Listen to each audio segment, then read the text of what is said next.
Mon nom est Jacques Ravaud. J'ai 32 ans. Je suis journaliste. Attaché depuis une dizaine d'années au magazine Télescope, je suis passé des chiens écrasés aux chroniques parisiennes et puis aux rubriques gastronomiques, avant d'accéder enfin au grand reportage. Pour l'avoir parcouru à la recherche d'informations de tous ordres, je connais bien le monde. J'ai vu plusieurs guerres, j'ai suivi 3 fois le Tour de France, j'ai participé à l'élection de Miss Europe, j'ai subi 2 typhons. Je compte dans mes relations des hommes d'État importants, mais il m'arrive aussi de dire bonjour à des truands. Aussi paradoxal que cela puisse paraître, mon meilleur souvenir est celui d'une blessure reçue en Irlande, qui avait tiré un catholique, un protestant. J'ai eu ma photo en première page des quotidiens. La gloire. 4 mois de convalescence me furent accordés, juste le temps nécessaire pour écrire ce roman que je portais en moi depuis l'adolescence. Là-bas, une forêt. Gauthier de Luche, le redoutable critique, me fit l'honneur d'un article. L'ouvrage de Jacques Ravaud n'est certes pas parfait, mais quelle sincérité, quel charme. C'est tout l'univers de son enfance que nous livre ce jeune confrère. Il nous emmène avec lui dans un monde enchanté. Le paysage est l'élément essentiel du récit de Jacques Ravaud, qui se situe en Bretagne, dans cette forêt de Pimpon qui, il y a bien longtemps, se nommait Brocéliande. Voilà un homme qui croit aux fées et n'a pas honte de le dire. Merlin, Viviane, 2 personnages bien réels pour l'auteur. Oui, beaucoup de compliments, très peu de lecteurs. En bref, une assez jolie catastrophe pour l'éditeur. Si je parle de Là-bas une forêt, c'est parce que cette œuvre, qui ne bouleversa pas la littérature française, a une importance dans le récit qui va suivre. Tout commença l'hiver dernier, le jour où le rédacteur en chef de Télescope me dit: Voilà, mon vieux, il y a trop longtemps que tu donnes dans les mondanités parisiennes. Fais ta valise, tu t'en vas l'après-demain. Après-demain? Après-demain, direction Nord-Canada. Radisson, pour être plus précis. Ah oui, le complexe hydroélectrique de la baie James, sans doute. Voilà. Pas de sensationnel, hein. Du sérieux. Du précis. Ouais, je vois. Ce qui m'intéresse, c'est la psychologie de ces types qui ont choisi de travailler dans un pays où il fait jusqu'à -50. C'est une bonne idée. Dis donc, tu te souviens que le journal me doit encore 2 semaines de vacances? Oui, bon, bah, tu les prendras après le reportage, hein, quand tu reviendras. Ah oui, je les prendrai après le reportage, mais là-bas. D'accord? Ah oui, moi, si tu veux. Je vais prévenir de ton arrivée un journaliste canadien qui nous envoie quelquefois des informations. Il te tuyautera. Attends, faut que je retrouve son nom, je l'ai noté quelque part. Ah. Voilà. Barnabé Bonnefoy. Bon, Barnabé Bonnefoy. Alors à bientôt, mon vieux. Et surtout, n'oublie pas tes petites laines, hein. Oh, t'inquiète pas. Salut. Salut.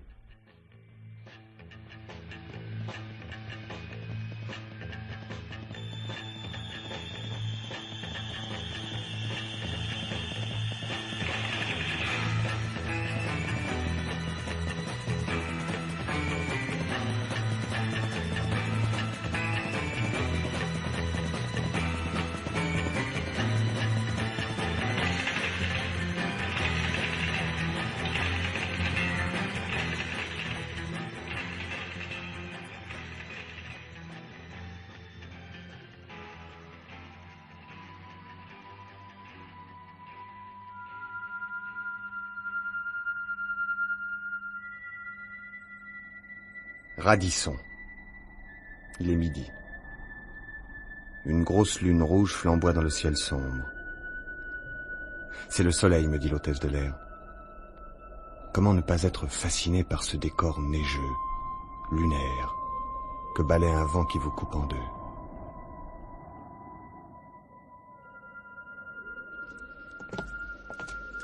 Jacques Ravaud, Barnabé Bonnefoy? lui-même. Un bon géant barbu se tient devant moi. Il broie littéralement ma main dans la sienne. Pas trop fatigué? Oh, content d'être arrivé. Ma voiture est au stationnement. Je vous conduis jusqu'à votre hôtel.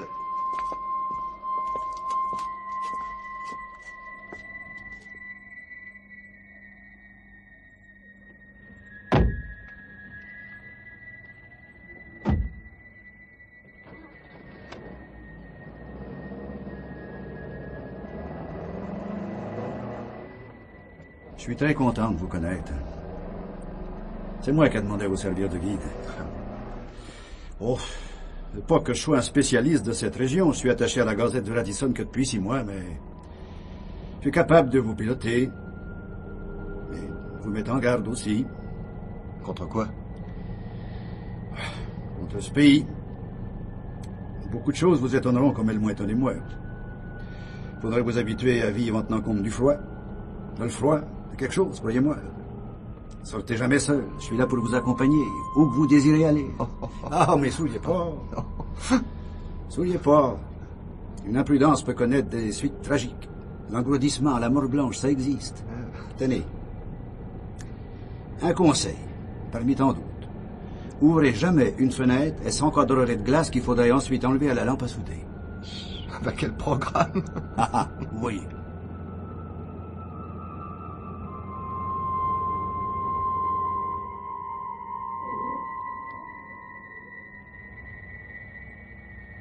Bon, on est à bon port. Quand voulez-vous commencer votre enquête? Laissez-moi le temps de prendre un bain, de me changer. Dans 1 heure, ça vous va? Je vous attends au bar de l'hôtel. D'accord.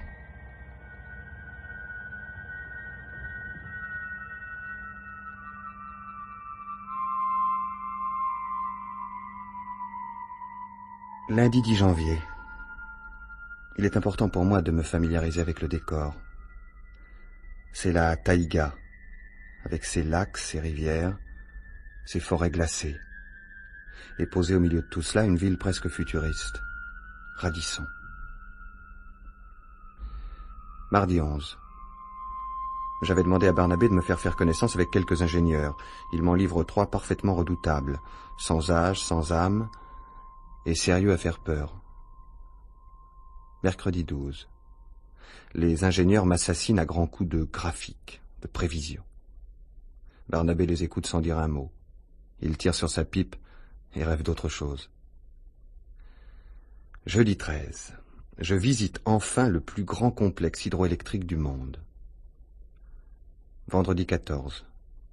Je découvre les 150 kilomètres de digues qui détournent tous les cours d'eau de la région vers le fleuve principal et les 4 barrages. Samedi 15.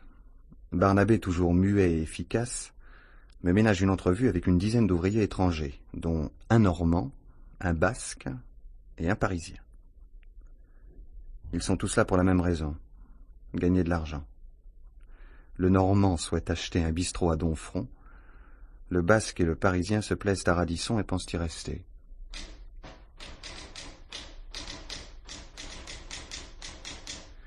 Dimanche 16, lundi 17, mardi 18, enfermé dans ma chambre d'hôtel, j'écris mes articles.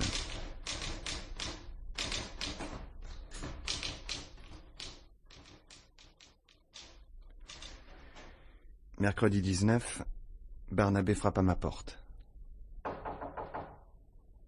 Entrez. Salut Jacques. Salut. Ah, mes articles sont terminés. Je vais les envoyer à Paris immédiatement. Et maintenant, j'ai 2 semaines de vacances devant moi. Et je suis décidé à rester. Ce pays me plaît. Tiens donc. Hein? J'en profiterai pour commencer un travail personnel. Mais Radisson ne me convient pas tout à fait. Barnabé, vous pouvez certainement m'indiquer un endroit bien tranquille. Oh, certainement. Je vous propose un chalet très confortable, à 1 heure de la ville, avec des meubles modernes, des fauteuils profonds, des cheminées en bon état de fonctionnement, et un excellent chauffage électrique. Et le plus proche voisin est à 10 kilomètres. Le rêve. Et à qui est ce paradis? À moi. À vous? Ouais. Si vous voulez, on s'y installe.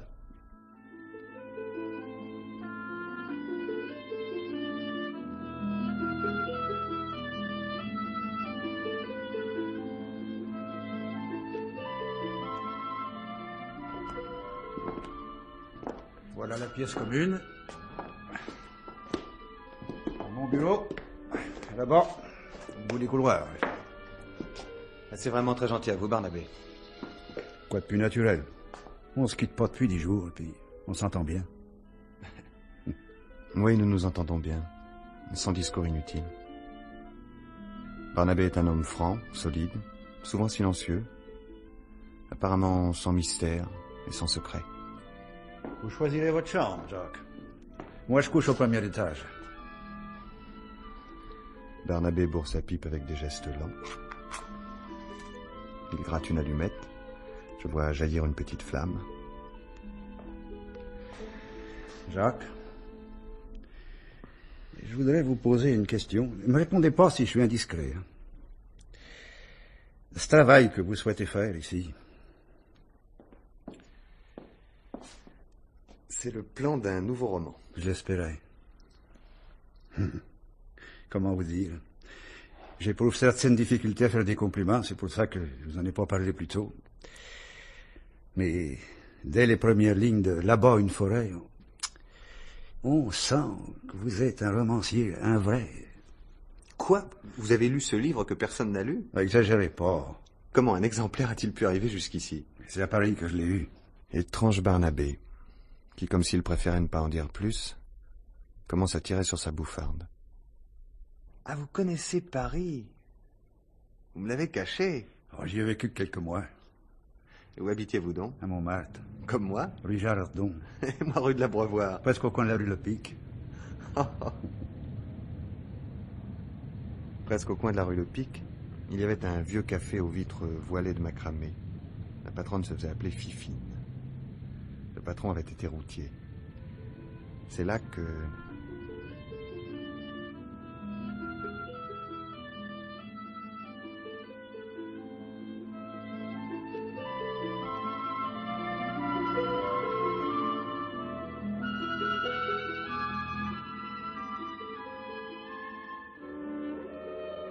Et au rendez-vous des chauffeurs, vous connaissez? Oh, pour être passé devant, c'est tout.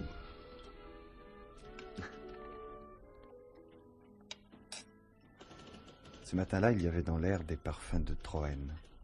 Fifine portait son corsage blanc des jours de fête. Je la revois essuyant un verre. Encore un qui a vécu, tiens. Le patron, il me trouve maladroite. Lui, il casse rien, vu qu'il touche jamais à rien. C'est à peine si elle tourna la tête quand la porte s'ouvrit. Un rayon oblique de soleil jetait sur le marbre d'une table l'ombre déformée d'une plante verte. Une jeune femme entra. Un café, s'il vous plaît. Oui. Je ne me souvenais pas l'avoir déjà vue dans le quartier, et pourtant sa singulière beauté m'était comme familière. L'inconnu buvait à petites gorgées un breuvage un peu trop chaud. 10 heures sonnèrent à la pendule du bistrot. J'aurais voulu que le temps s'arrêtât. Fifine, par bonheur, possédait l'art de parler pour ne rien dire. Quel beau temps, hein, c'est une chance. Il n'y a rien de plus triste qu'un cavale sous la pluie avec des fusées mouillées. La météo est catégorique, hein, cette fois on le tient enfin l'été. C'est pas trop tôt. Tout ça, c'est à cause de leur expérience. Ils ont beau raconter le contraire, hein. Tenez, moi je suis née sur la butte. Eh bien, dans mon enfance, les saisons, c'était des saisons.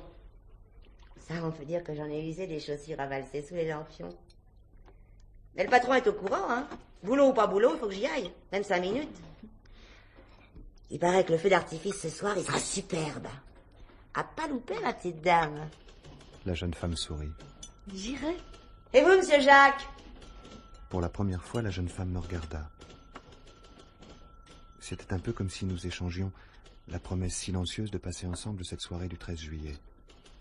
Ma vie, soudain, prenait un autre sens. Il y avait elle, il y avait moi, mais tout était encore si fragile. Elle montrait un air grave et doux. Je la revois ouvrant son sac, tendant un billet à Fifine. Sur le trottoir devant le bistrot, la petite fille de la concierge du 34 jouait à la marelle.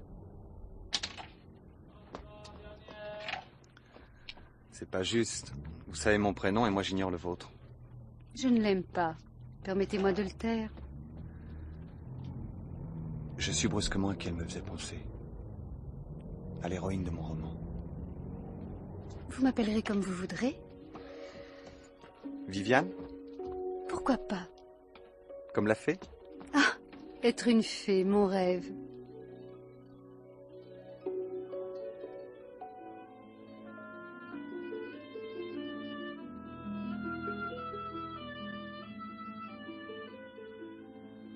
Nous nous sommes organisés, Barnabé et moi, une vie agréable, sans surprise, presque entièrement consacrée au travail. Comme il est difficile de sortir dans ce pays glacé que bouscule une perpétuelle tempête, où vous guette un engourdissement qui peut mener à la mort, nous restons la plupart du temps au chalet.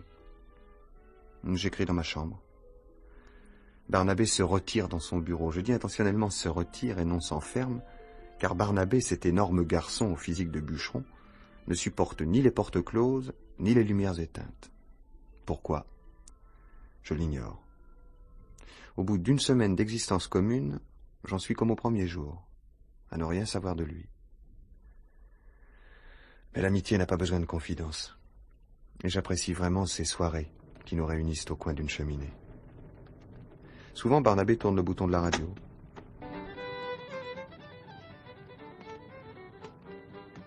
Parfois, il hasarde une question. Bien travaillé aujourd'hui, Jacques? Oh, comme ça. Quelque chose va pas. Non, je vous observe, vous savez. Qu'est-ce qui se passe? À quoi pensez-vous, Jacques? À Paris. Un coup de nostalgie. Un coup de souvenir. J'ai vécu là-bas il y a quelques mois une bien étrange journée. C'était le 13 juillet.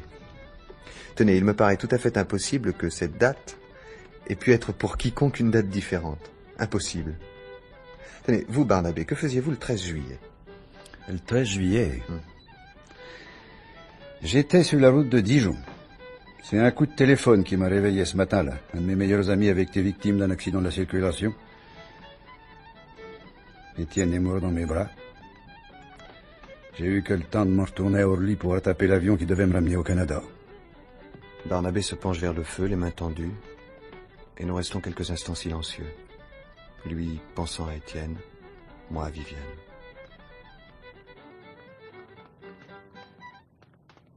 Nous vous prions de bien vouloir excuser cette brusque interruption de notre programme musical.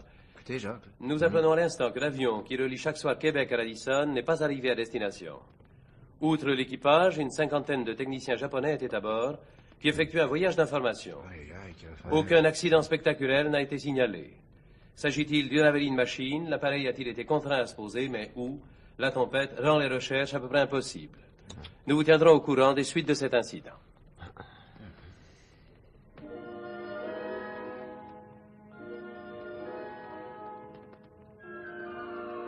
Que se passe-t-il dans un cas comme celui-ci? L'annonceur vous l'a laissé entendre. Il n'y a presque rien à faire. En admettant que l'appareil se soit effectivement posé quelque part, mais on n'est pas capable de le repérer. Il fait nuit, le vent souffle à 80 km/h. Danger tragique, le froid. Sans commentaire. Ces gens risquent la mort? Oh, c'est sûr. Ah, j'avais l'intention de m'en mettre au travail ce soir. Mais on est si bien au coin du feu. Après tout, vive le farniente. Mais oui, vous vous acharnez trop. Faudrait... Oh. Attendez. On jouait cette air-là à la patinoire le jour où j'ai fait la connaissance de ma femme. Vous êtes marié, Barnabé?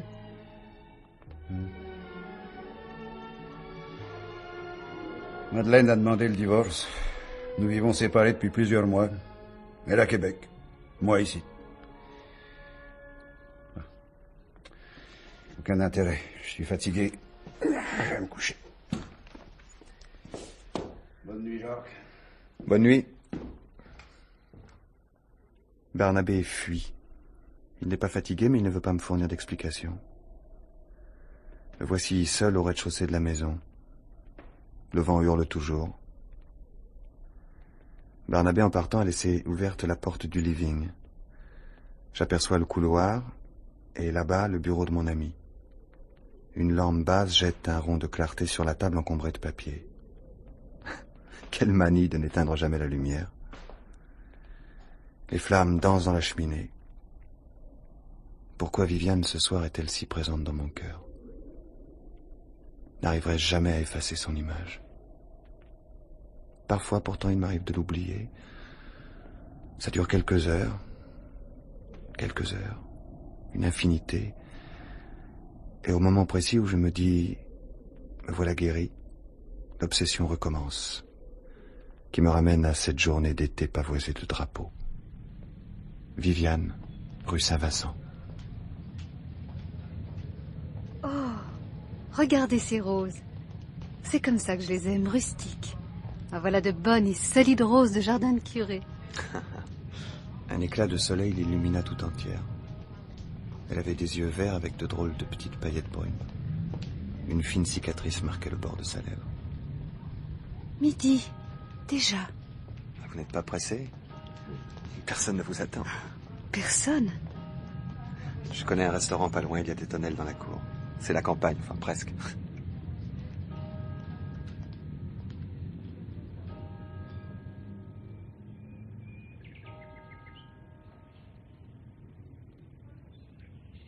Viviane sous la tonnelle du bistrot de la rue Cortot.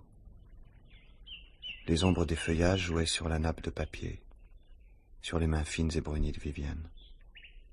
Il m'arrivait de risquer une question. Vous habitez ce quartier? Disons que je ne l'habite plus. Que faisiez-vous donc au rendez-vous des chauffeurs? Je buvais un café. Oh, Viviane. Mais pourquoi voulez-vous savoir? Pourquoi, Jacques? Viviane ou la femme énigme. Les heures en passant ne m'apprenaient rien sur elle, mais précisaient en moi un étrange sentiment d'angoisse. Viviane, rue Saint-Rustique. Vous êtes donc journaliste? Et vous, Viviane, vous travaillez? J'ai travaillé. Que faisiez-vous? Quel intérêt? Non, on ne répond pas à une question par une autre question. Pourquoi pas? Ah, vous vous dérobez sans cesse. Je ne me dérobe pas, Jacques, puisque je suis là. Homme voyageur, qu'est-ce qui vous retient actuellement à Paris? Le manque de catastrophes.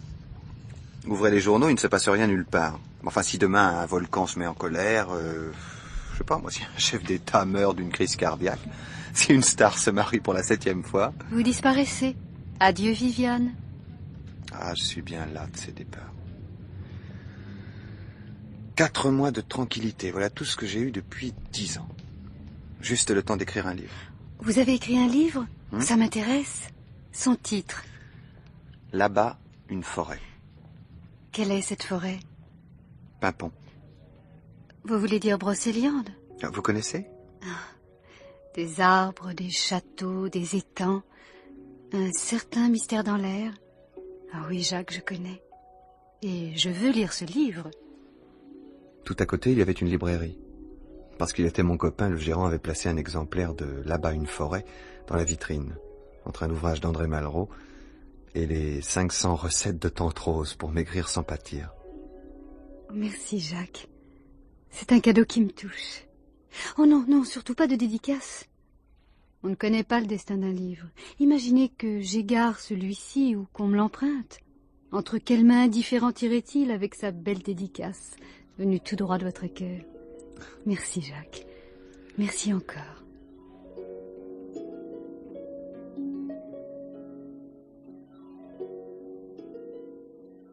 Le soleil disparaissait déjà derrière les toits des maisons. Paris était à nos pieds, tout embué de chaleur. Sur la place du Tertre, on allumait les premiers lampions et les musiciens s'installaient sur l'estrade. De la ville montaient des groupes bruyants. Dans les lumières trop crues des terrasses des cafés, claquaient des couleurs violentes.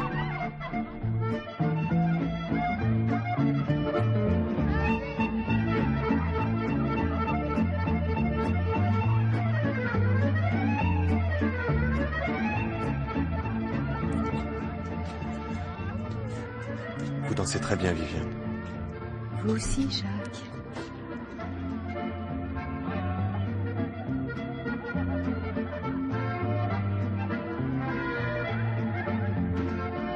La place du Tertre tournait autour de nous. Lampions rouges, lampions bleus.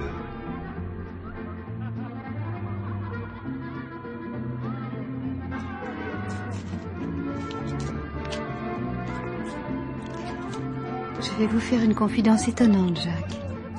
C'est la première fois que je viens à un bal du 14 juillet. Je vous répondrai par une autre confidence tout aussi étonnante. Moi aussi. La foule, habituellement, me fait peur. Et aujourd'hui?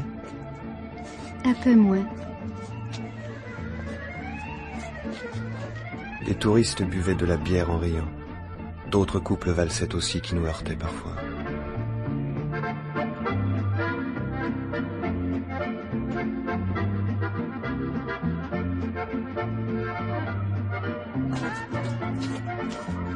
Viviane, c'est une chose certaine. Je vous aime. Non, je vous aime, voilà. Ça date de ce matin.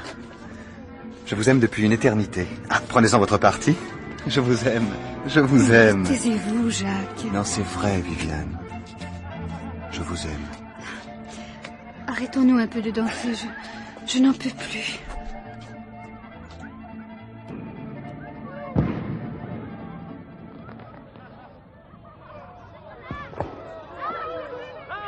Soudain, dans le ciel, éclatèrent les premières fusées du feu d'artifice.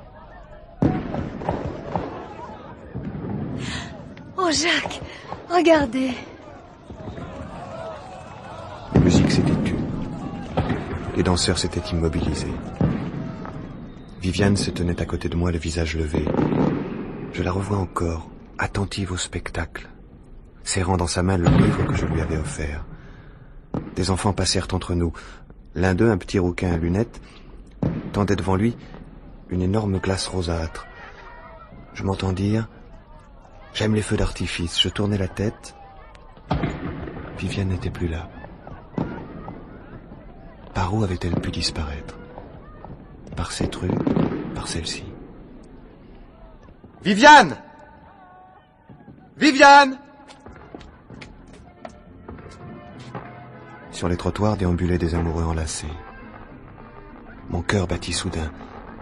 Cette ombre là-bas. Viviane! Viviane! Personne ne répondait à ma voix. Sur la place du Tertre, des couples dansaient toujours. Un éclat de lumière rose, là-bas vers l'est. Un coin de ciel gris qui se déchire. C'est tout d'abord éphémère comme une impression. Lentement, le gris se dilue, s'efface. On voit monter le rose derrière les toits. Il jette des clartés sur les cheminées. Les lampions sont éteints. Les musiciens ont rangé leurs instruments. Les amoureux ont déserté les rues. Il ne reste de la fête que des papiers éparpillés, des fleurs fanées, des verres cassés, des chaises renversées.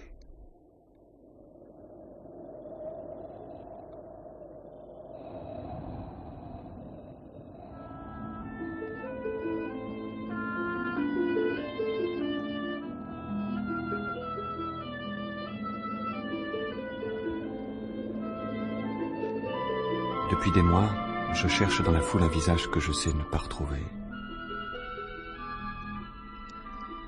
Viviane. Viviane, je ne pense qu'à vous. Et pourtant, j'ai découvert ici, à Radisson, près de Barnabé, une sorte de paix. J'aime cette maison isolée au milieu de la taïga glacée. Forêt, lac, rivière. Tout est figé, pétrifié sous la neige. J'apprécie cette soirée solitaire. Il est près de minuit. Barnabé dort là-haut. Homme étrange, tellement secret. Assis devant la cheminée du living, j'aperçois au bout du couloir sa table encombrée de livres et de papiers. La lampe basse éclaire un désordre de vieilles lettres. Pourquoi mon regard est-il tellement attiré par cette pièce? Ça commence avec le vague sentiment d'une présence. Ah, peut-être ai-je tort d'employer le mot présence, il est trop net, trop simple, trop clair. J'éprouve une impression, non une certitude. Mon cœur bat, bat. Je voudrais me lever, cela m'est impossible. Mon corps est de plomb. Je ne peux pas bouger. À quelques mètres de moi, il y a ce bureau obscur au centre duquel brille ce rond de lumière. quelque chose y bouge. C'est à peine perceptible. Et brusquement, dans la clarté de la lampe, je vois apparaître une main. Elle hésite avec des gestes lents comme engourdis, elle bouscule les papiers de Barnabé. Qui est là? Tout est noyé dans l'ombre, je n'aperçois ni visage, ni silhouette, juste la manche d'un gros pullover de laine rouge, et cette main qui hésite, cherche, trouve enfin un crayon. Je voudrais appeler cette personne inconnue, aucun son ne sort de ma gorge.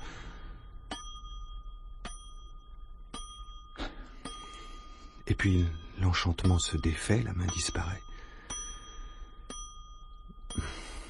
Me voici redevenu ce que j'étais quelques minutes plus tôt. Un homme tranquille, assis au coin d'un feu dans une maison isolée, que cerne la tempête. Que s'est-il passé? Je suis debout au milieu du living. Je regarde encore à l'extrémité du couloir le bureau de Barnabé, tout est pareil. La table avec sa lampe basse qui éclaire un fouillis de papier. Ah, je n'ai pas rêvé. Quelqu'un était là, quelqu'un qui portait un pullover de grosse laine rouge et dont la main hésitait dans la lumière. Je me précipite vers le bureau de Barnabé. Personne. Cependant, je ressens toujours cet étrange malaise. Il me paraît tout à coup impossible de garder pour moi seul ce sentiment d'angoisse.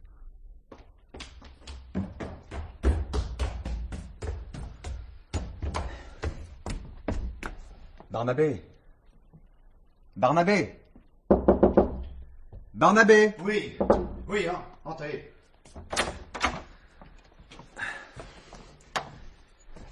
Pardonnez-moi de vous déranger. Oui, je dormais profondément. J'ai vu, enfin, je sais pas, j'ai cru voir quelqu'un. Quelqu'un, où? Dans votre bureau. C'est pas de bon sens. Pourtant, c'est... Bon, allons-y.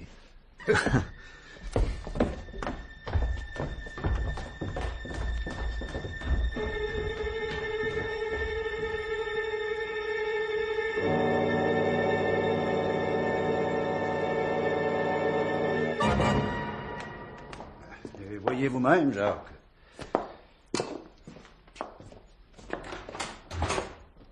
Toutes les portes de la maison sont fermées de l'intérieur. Les volets aussi. Non, personne n'a pu entrer. Et ce pays n'est pas fait pour les promenades nocturnes. Être sur les routes par un temps pareil, c'est plutôt dangereux. Hein? Regardez, aucun meuble, aucun objet n'ont été bougés dans mon bureau. Enfin... Mais vérifiez vous-même. Écoutez, ça se passait là, dans la lumière de la lampe. Une main remet vos papiers. Mes papiers sont rangés exactement... Jacques, avez-vous touché à quelque chose?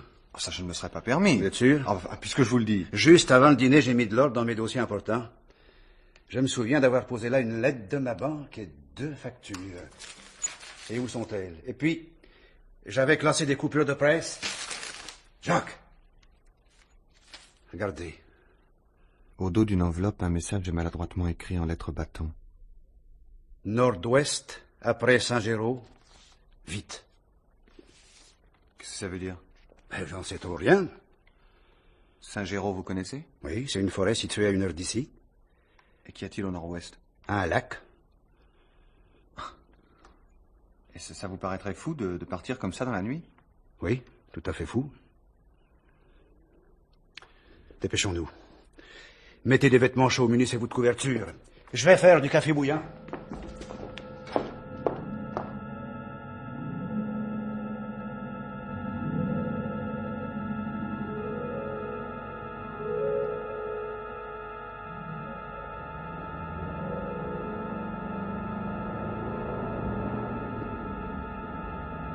Le vent souffle encore, mais avec un peu moins de violence.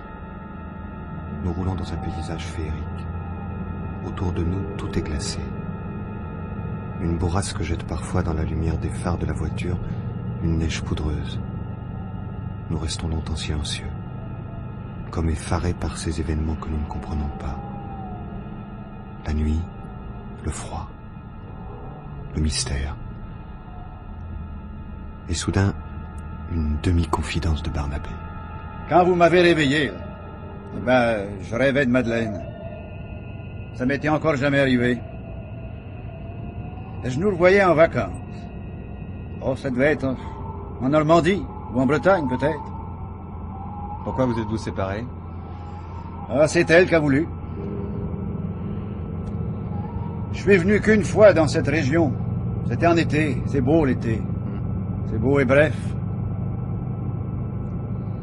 Là-bas, la forêt de Saint-Géraud. Au nord-ouest, disait le message, hein? Oui, c'est ça. Cette route nous mènera tout droit au lac dont je vous parlais, on verra. Qui trouverons-nous? Rien, sans doute. Et nous aurons couru inutilement un grand danger. Bah. Voici l'immense lac gelé qui brille sous la lumière d'un croissant de lune. Et là-bas...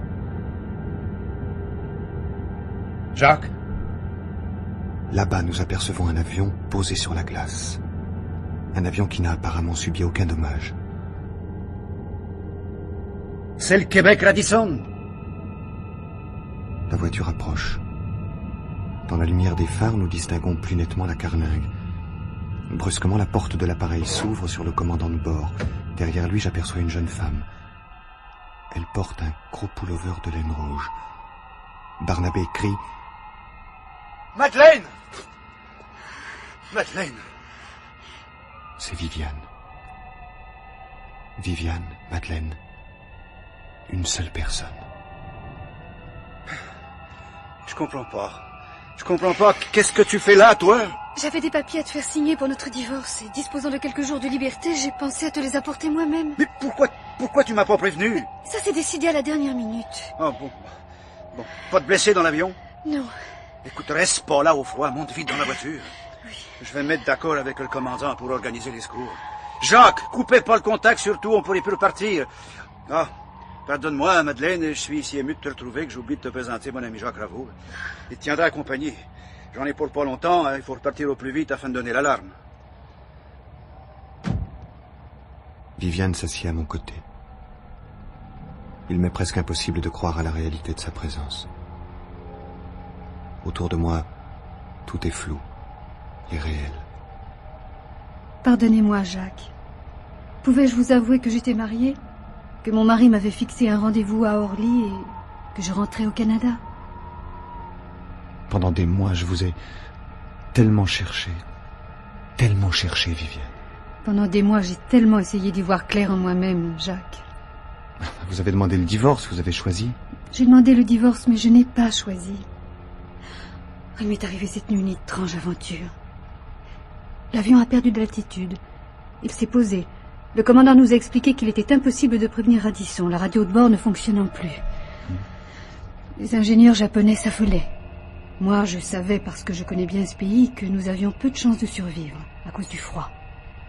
La mort. C'était la mort certaine si on ne nous retrouvait pas très vite.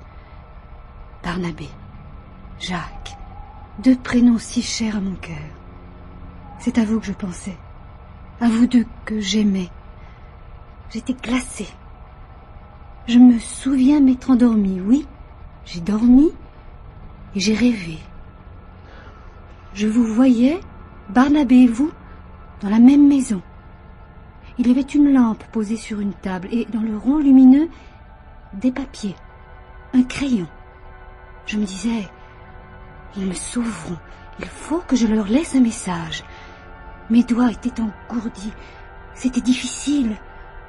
J'ai fini par saisir le crayon et très péniblement, j'ai pu tracer quelques mots. Nord-ouest après Saint-Géraud. Vite.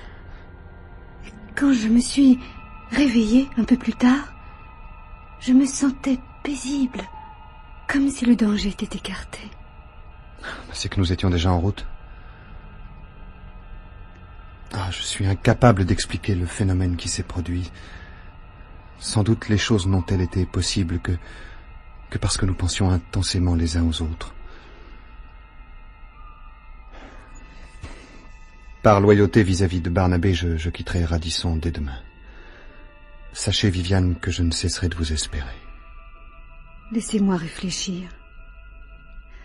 Un jour, peut-être, au rendez-vous des chauffeurs? J'y passerai régulièrement.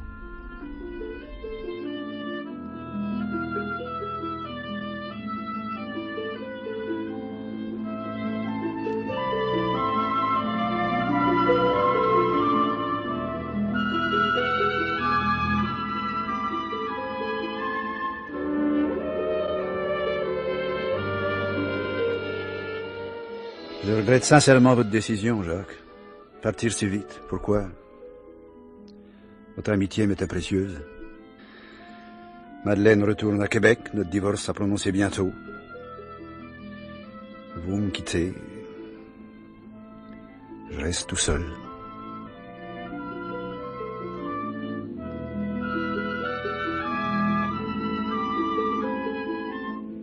L'avion roule sur la piste. Il décolle.